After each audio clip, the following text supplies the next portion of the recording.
Hey, how's it going today? This is Mark Brody. I am the founder of Brohawk Solutions, and I'm pleased to have on my inaugural video cast, vlog, whatever you want to call it, um, uh, my good friend Milan Batinich, and we're going to have some coffee talk with Brohawk today. So I'm trying not to use my annoying radio voice. Milan, if I start talking, my radio voice, check me on it, please. So Your baseball announcer voice. in my baseball announcer voice, exactly. I love it. I So, love it. so Milan is with AW companies, and they do a lot of different things. Milan, you're going to do yourself better justice than I'm going to be able to do. Tell us a little bit about yourself and a little bit about your day job. Sure. Thanks, Mark. Thanks for having me. It's such an honor to be on the inaugural episode of Coffee Talk with Brohawk. This is Hey, exciting. thank you. Like Mark said, my name is Milan Batinich. I'm Director of Business Development here at AW Companies. I'm also the president for SoCap West. So I'll tell you about my day job. AW Companies, we are a woman-owned small business based in Minnesota. We have a few different verticals within our business that we operate under. We're work from home BPO, been work from home since 2017, so pre-pandemic. Yes. So a lot of people ask me, how did you make the adjustment, or how did you adapt? And I said, we didn't really adapt because we were already work from home. We're also a staffing or recruiting firm for contact centers. And we sell the Predictive Index. We're a certified partner of PI, which is a behavioral and cognitive assessment tool, team building tool, all of those things. I won't go too deep into PI because I know that's what majority of this conversation will be around. Definitely. So that's the different areas that AW Companies operates in. Milan, one of the things that I find interesting about what you do and some of the experiences that you've had is in the recruiting and staffing vertical that you guys have, and the ability to recruit from anywhere for anywhere. What are some of the challenges that companies are facing to get that quality talent these days? Well, yes, that's a good question, Mark. So I think the first piece of that, yes, we are able to recruit everywhere from here in the Midwest. Excellent. So we filled positions in, all over the country, Maine, as far west as Oregon. We filled positions in Arizona, Texas, and all of our recruiters are based in Minnesota. So I think what I'm finding a lot of companies are struggling with is finding the right type of individual, especially in a pandemic environment. So what I mean by that is they may have the right type of experience, but not every personality or not every human behavior is a good fit for work from home. And maybe How so? Yeah, so maybe not in the normal type of position, because a lot of people who they may be naturally social butterflies, they run into issues in a remote setting, especially if they're living at home alone, where it may not be an ideal fit. Maybe the best part of their day at work used to be the water cooler chats with their coworkers. So if companies aren't providing for their needs, so providing those opportunities for interaction, providing opportunities for Zoom calls like this, face-to-face interaction, then it can become very discouraging for that employee, and they become extremely disengaged. And eventually, they'll try to find a new role, which causes attrition, and they'll find a new role that'll be a better fit for who they naturally are. Interesting. So what are some of the hiring trends that you're starting to see out in the industry right now? Yeah, it seems like a lot of companies are starting to pick up hiring. There's been, for certain industries, a lot of growth. Okay. And so it seems like, I know for us on our staffing, within our staffing vertical, there's been a lot of more new openings that didn't exist in 2020 or previous to that. Okay. So I know a lot of companies are, finding it difficult on one hand to find the right person that would be a good cultural fit now that companies are for the most part remote. And even for brick and mortar companies, we ran into this recently where we're hiring for a call center manager in Milwaukee, and they have to be on site. And people are like, what do you mean on site? Every job I'm applying for is remote. I want to be remote.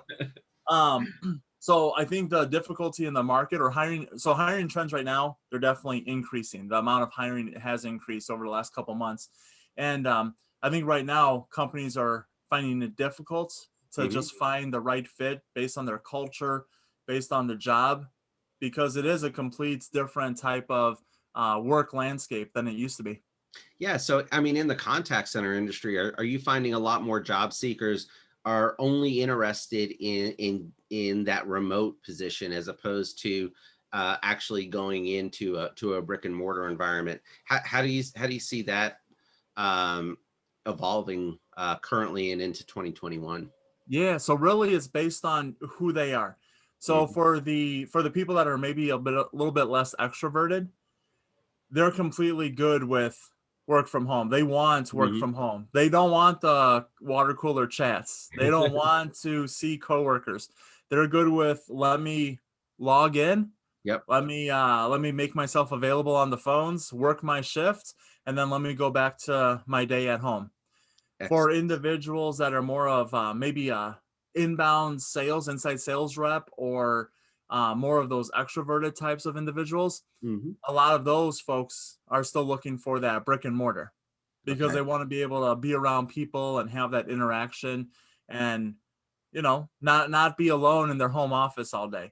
So we've seen a mixture really depending on who the person is. But I would say the people that are more extroverted are the ones that are like, you know what, I'm good with brick and mortar. And some are even saying I would prefer brick and mortar.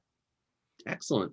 You know, we've kind of hem-hawed around this whole idea and concept of psychometrics.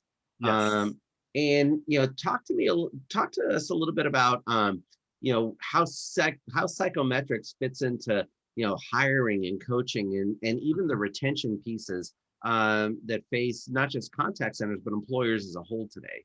Yeah. Oh man.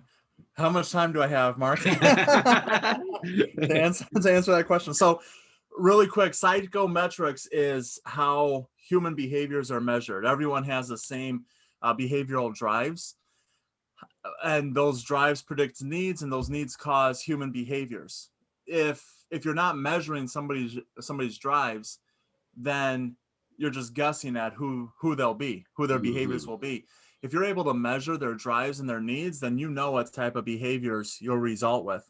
So I'll answer both parts of your question. I believe it's hiring and then also retaining employees. Yeah, and also the coaching piece also. And the coaching. Okay. Yeah. Hiring, retaining, coaching. You got it. Yep. So within psychometrics, um, being able to identify the right type of person, we actually have tools that can be used where you complete a job assessment, which develops a Mhm. job target for Okay. each specific role within an organization. And it actually tells you, okay, here's the types of profiles from somebody's natural behaviors that you're going to be looking to hire. And you can actually there's verbiage in there that really draws to certain types of personalities that could be used in job ad placement. And Mm. we do that for our company internally, and we've placed blind ads versus targeted ads based on using that verbiage. And it's like night and day in terms of finding the right type of person, the right quality person. A good example is I'm not an analytical person. Mark, I think you're much more analytical than I am. But if I was looking for um, and say a business analyst for my company, Yeah. and the ad was placed, and Mark and I both read the job description. Mark would read it, and it would have all these words, analytical, driven. It would have these words like, attention to detail, all these different types of words that would really, Mark would be like, wow, this sounds just like me. I should apply. Where I would read it and I'd be like, this job does not sound like me. I should not apply. So it really helps with finding the right type of profile or right type of behaviors in a person. So that's how it's used for hiring. For retaining employees, there's tools within psychometrics to be able to identify, what's the best management strategies. So say Mark's my boss, he would be able to see 12 different strategies to use when managing me. Hmm. So what do I like to hear? How do I like to be managed? You know, what in order for me to stay engaged with the job and with the company, how can he manage me specific to me? You know, everyone Okay. always says, well, I have a certain management style, but really our management style should adapt to each of our employees Great versus, point. yeah, versus this is my management style and everyone has to just deal with it. If Yep. half of you don't like it, too bad. You know, I've heard that so much over the years, but really being able to adapt to each of your employees keeps the engagement up by managing them the way they need to be managed based on their behaviors. So that's one way to retain employees. Another way is through the coaching. So if a job requires a certain type of um, factor, you know, maybe a job requires somebody to be more assertive or more dominant, more independent within their work. You can, you know, through psychometrics, it'll actually give you coaching questions to be able to ask that person or coach that person to be able to push in certain situations their dominance up or their Okay. independence up within the job. So you can actually coach them to the job more effectively. Excellent. So, companies that adopt this PI framework, predictive index framework, Mhm. um, how have you seen it impact their attrition rates? Um, Yeah. So that's a good question. So we've seen it move their attrition rates down, extremely down, mhm. in comparison to where they used to be. Um, and then we've also seen, you know, there's an employee experience survey. We've seen their employee engagement move up by utilizing these different tools. Okay. And and I don't have specific numbers on how much we've reduced attrition, but I know we've, you know, it's been, I think one company went from somewhere around 85 or 90% attrition annually, and we got them down under 15%. That's Um, huge. yeah, yeah, for a contact center, yeah, I mean, you're and talking saving tens of thousands, if not hundreds of thousands of right, dollars. right, and we were, and although we got them down that low, we probably could have got them down under 10%, but they had other internal issues such as a low pay rate, and Mhm. no matter how much you try with coaching the right people, eventually they're like, if I can go down the road and make $2 or $3 more per hour, I'm gonna go down the road. Well, especially if So they're in an area that has a high contact center saturation rate. yeah, I mean that. and I mean, a yeah, dollar or two an hour. I mean, is going to make a big difference. and this example I used is actually in Austin, Texas. Oh, okay, excellent. And in Austin, I mean, even though we have a lot of contact centers here, our saturation rate is only about 2%. But Okay, you go 90 miles south, and you have San Antonio, where their saturation rate is 5%. right. I mean, for those that aren't sure what a saturation rate is, it's a percentage of people within that metro, that MSA that are working in a certain industry. So like San Antonio, you have 5% of the population that are working in the contact center world. Isn't So that something? yeah, that's That's amazing. awesome. I didn't Yeah, realize San Antonio was that high now. That's awesome. yeah, it's gone from 4 to 5% over the last 2 or 3 years. Wow, it's Uh, becoming like the next Phoenix. it is. Or Phoenix is becoming like the next San Antonio, That's true. as the That's case true. may be. Um, so the concepts around psychometrics and the predictive index, are amazing. PI's been around a long time, and it's been Yeah. statistically validated, correct? Yeah, so PI's been around since 1955. So this is Okay. their 66th year. They're All based right. in Westwood, Massachusetts. And currently we have over 500 statistically validated studies. So I know the biggest concern companies will have is, well, can I legally use it for hiring? Hmm. And by using PI for hiring, there isn't any disparate impact because of the validation studies. So like Excellent. even for our company, as soon as somebody applies, they automatically get sent, or there's a link they can click to complete a behavioral and cognitive assessment. Hmm. And if they're not a good fit, we don't even need to have them go through the interview process. We do it right up front. Okay. Excellent. Yeah, you want to make sure that as candidates are applying, that they're meeting the very lowest bars, for entry. Right. In you're not getting them engaged in an interview situation where there could be a disparate impact. Right. So Definitely. makes perfect sense. Um, Excellent. So what should a company look at for their first step if they want to embark on a PI journey or a psychometrics? What should they expect? When they engage with with us, you or I on a PI journey. Yeah. So first off, I think they should complete a free 6-minute behavioral assessment. Okay. Again, I'll say that again for those in the back. A free 6-minute. It only takes 6 minutes. Free 6-minute behavioral assessment.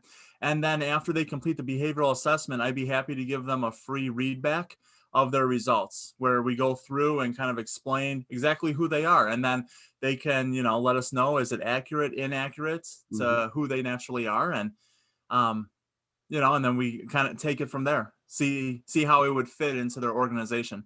So what was the price on that again? Free. Free. Okay. All right. Yeah, FREE. Okay. All right. Just want to make sure I didn't have any internet issues here. Right. Just want to make sure. I think it's great that that PI believes enough in their product to be able to go ahead and really talk about an individual in a test mode or in a trial mode. Try before you buy, so you can really see what you're getting into and the type of readouts. I love the job assessment. That you can really, because a lot of people in the contact center industry will say, hey, you know what, I need this skill set and for this job, and I want somebody that's worked in a service industry in the past, because that's going to make the best employee. But Right. just because you've worked in a service industry, doesn't necessarily mean you're going to feel comfortable working in a contact center. uh, Right.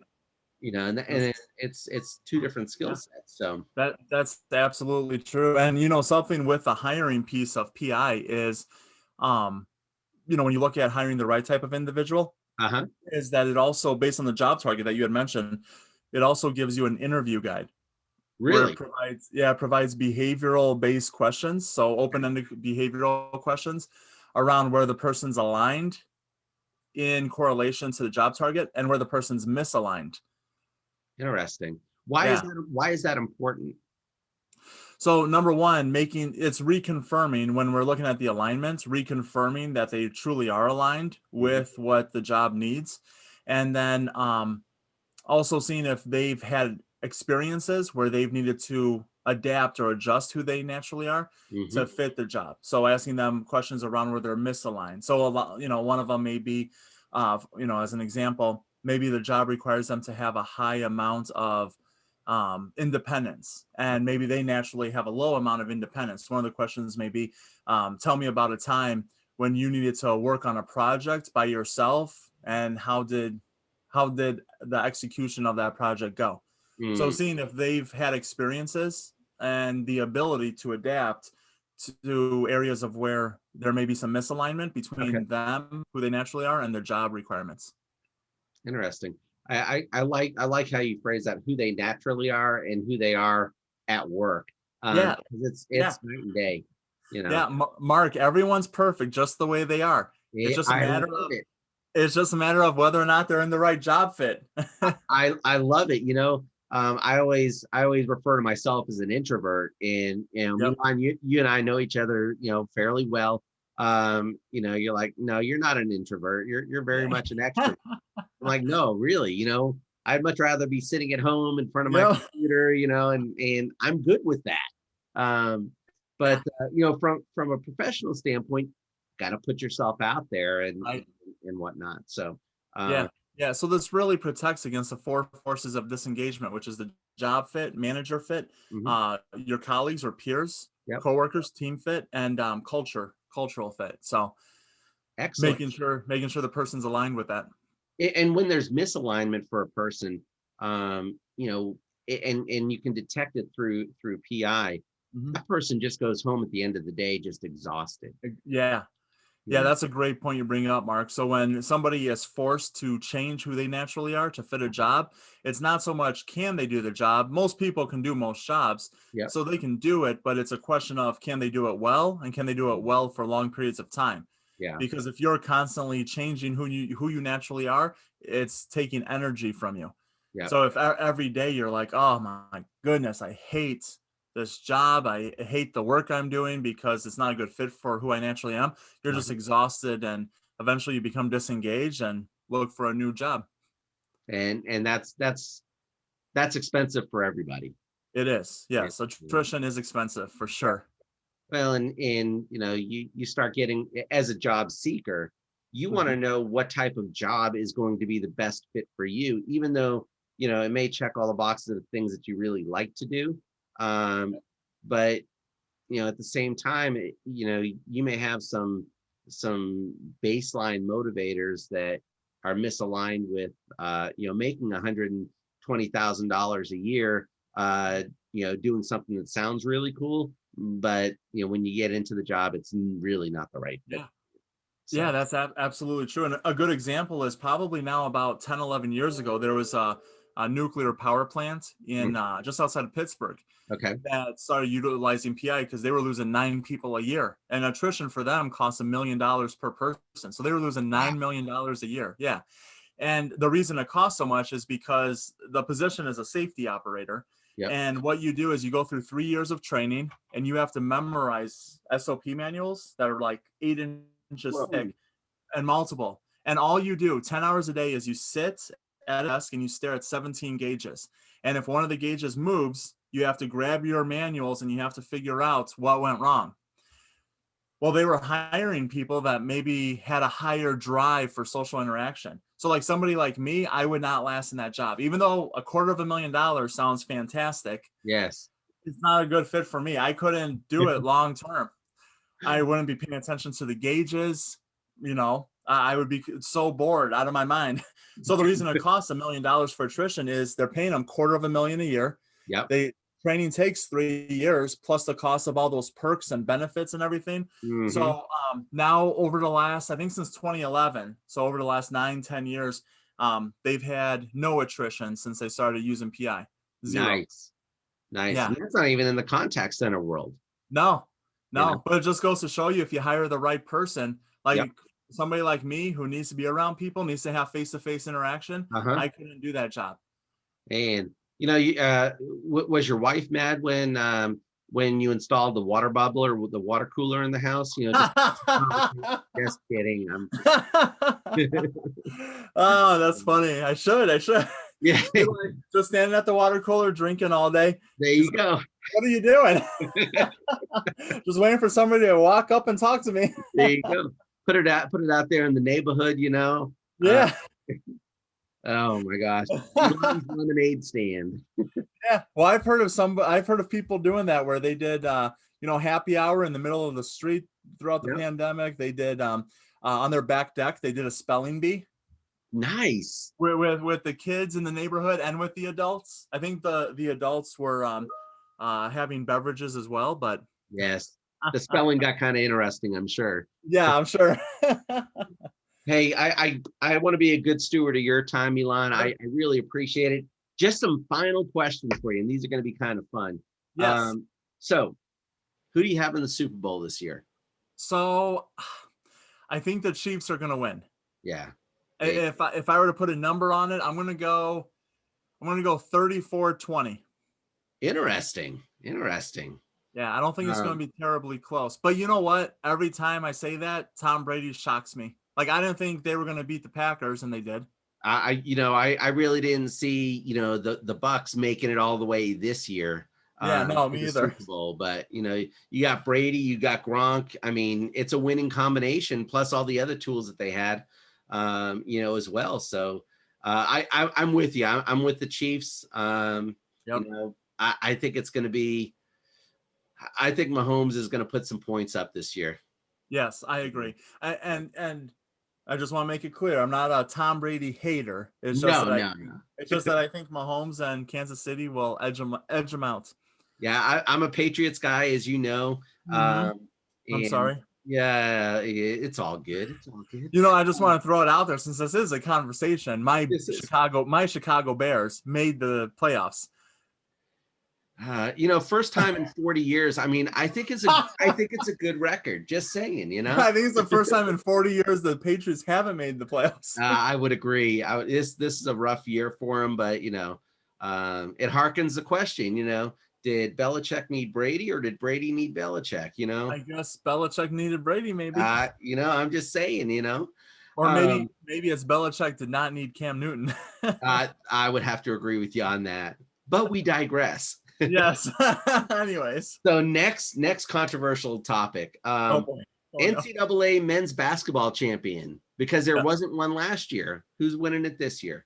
Purdue Boilermakers. Homer. Boiler up, hammer down. You know, as you can tell, I got the Jayhawks in the back here. But prior to the recording, everyone, Mark Brody did say that he thinks Purdue will end up with a better record or better season, better ranking. I can't remember what he said than KU. Yeah. No, who do I think is going to win it all? I don't know, Mark. I don't know if I've paid close enough attention yet. I've just been paying attention to Purdue. So there you go. So I don't know. I'm not sure. I'm thinking I'm hoping to see this this matchup during the regular season, but also as the final game, Gonzaga and Baylor. I think that would be an amazing final game. You know what? That would be an amazing final game. Here's the deal with Gonzaga. When I was in high school, my dad and I looked up where Gonzaga was because they were always in the tournament. Never heard of them. Found out John Stockton went there. Yes. And every year, they're like a 1, 2, 3, or 4 seed, and they never make it to the Final Four. And it's like this might be their year. I think it may be. I mean, you know, Kansas has lost to both teams, but you know, Gonzaga I think was definitely the stronger team this year, or will be the stronger team. Who hasn't Kansas lost to? Let's not go there. I'm just saying. It's been a rough year for the Jayhawks. There's always next year, Brody. All right, and MLB. I mean, you know, we've seen a lot going on in with trades over the past you know 6 months or so. Is this the Padres' year? Who? No, they're not making it past the Dodgers. Oh man. Here's my prediction for this season. Ready? Okay. So I think Padres will make wild card. Yep. But I don't think Padres will go all the way.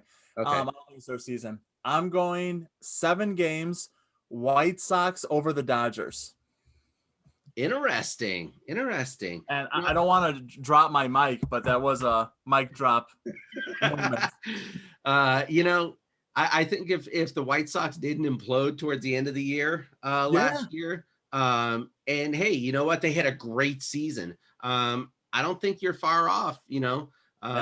You know, could be the Mets in there. You know, the Mets could challenge. They've done some cool things this year. Yeah. So I'm looking forward to baseball. I know you are too. So yeah, you know. Yeah, I can't wait. Excellent. Well, you know, hey, Milan, thank you very much. If people want more information, they could reach out to either one of us regarding PI. You know, and either you or I could definitely talk to them about that free assessment. If someone's interested in it, you know, look forward to my next Coffee Talk with Brohawk. That'll be here in the next couple weeks. And Milan, thank you very much for joining me this morning. And we'll talk to you soon, my friend. Thank you for having me, Mark. And boiler up. Boiler up. I can't believe I said that. I can't believe it either. All right. We'll talk to you soon, my friend. All right.